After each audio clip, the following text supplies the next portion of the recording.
les effets d'un réchauffement global au cours du siècle actuel pourraient être particulièrement désastreux pour certaines régions côtières comme celle du Bénin, située dans le golfe de Guinée en Afrique de l'Ouest. Depuis la construction du port dans les années 60, la côte est du littoral béninois est soumise à une très forte pression des vagues. Selon les scientifiques, 2 raisons principales sont à la base de cette érosion côtière.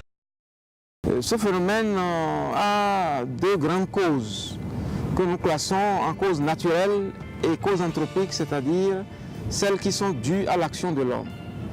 Au titre des causes naturelles, il y a par exemple les prédispositions de notre côte, qui est une côte faite de sédiments, de sable, qui ne sont pas résistants au déplacement.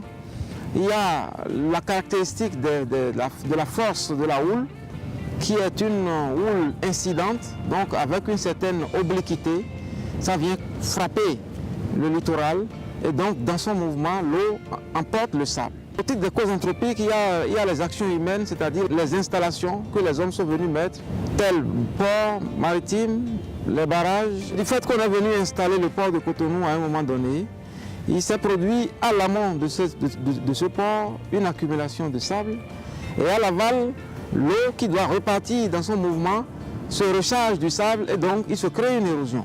Mais parallèlement, à cause de ce réchauffement global, le niveau de la mer monte et elle fait de tels ravages, et ce, malgré la construction des épis.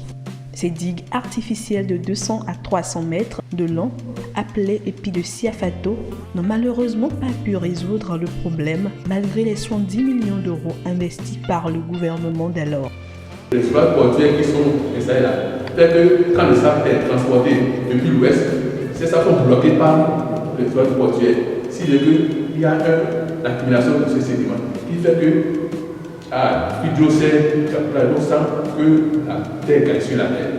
Par contre, du côté est du Cotonou, c'est-à-dire à partir de Tonaltel, tout ça là, c'est que nous avons aussi une érosion parce que tous les fourrages qui ont été installés fait que nous avons une érosion de ce côté. Et il suffit, avec l'installation des nouveaux épis que l'État vient d'installer, après le dernier épi, il y a une érosion qui s'est amorcée là. Et les mesures que nous faisons nous ont montré que la vitesse de l'océan est d'environ 100 mètres par an. Avec cette vitesse, rien n'est fait d'ici 20 ans, 25 ans, et que la route interrétale sera attaquée.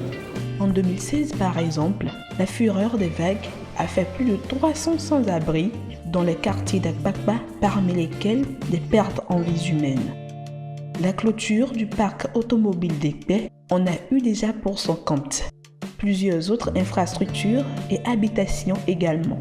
Des quartiers et villages ont entièrement été engloutis sous l'eau. La limite terre était par ici jusqu'au bout là-bas. Et vous regardez à l'intérieur, la mer est rentrée à l'intérieur de la terre jusqu'au bout. Et toute cette zone était une zone où il y avait la terre et des cocotiers qui allaient jusqu'au bout là-bas. C'est énorme la quantité de terre que nous avons perdue en 20 ans. La maternelle est de l'autre côté, déjà emportée par la mer. Voilà la clôture qui sépare l'école primaire et la maternelle, qui est menacée. Dedans, en dormant, un frère est venu taper la porte. En sortant, je ne peux plus sortir. L'eau est entrée dans ma chambre. Voilà la hauteur de l'eau, là où l'eau s'est arrêtée. C'était terrible. Moi, je n'ai jamais vu ça. Et à partir de midi, 13h, c'est encore revenu. Et quand ça revient, c'est un peu. Et vers 17h, 18h, c'est encore revenu. Pas possible, je n'ai jamais vu. Cotonou, capitale économique du Bénin, est également dans le viseur des scientifiques, puisque, selon certains rapports, cette ville est située en dessous du niveau de la mer. Survivra-t-elle ou pas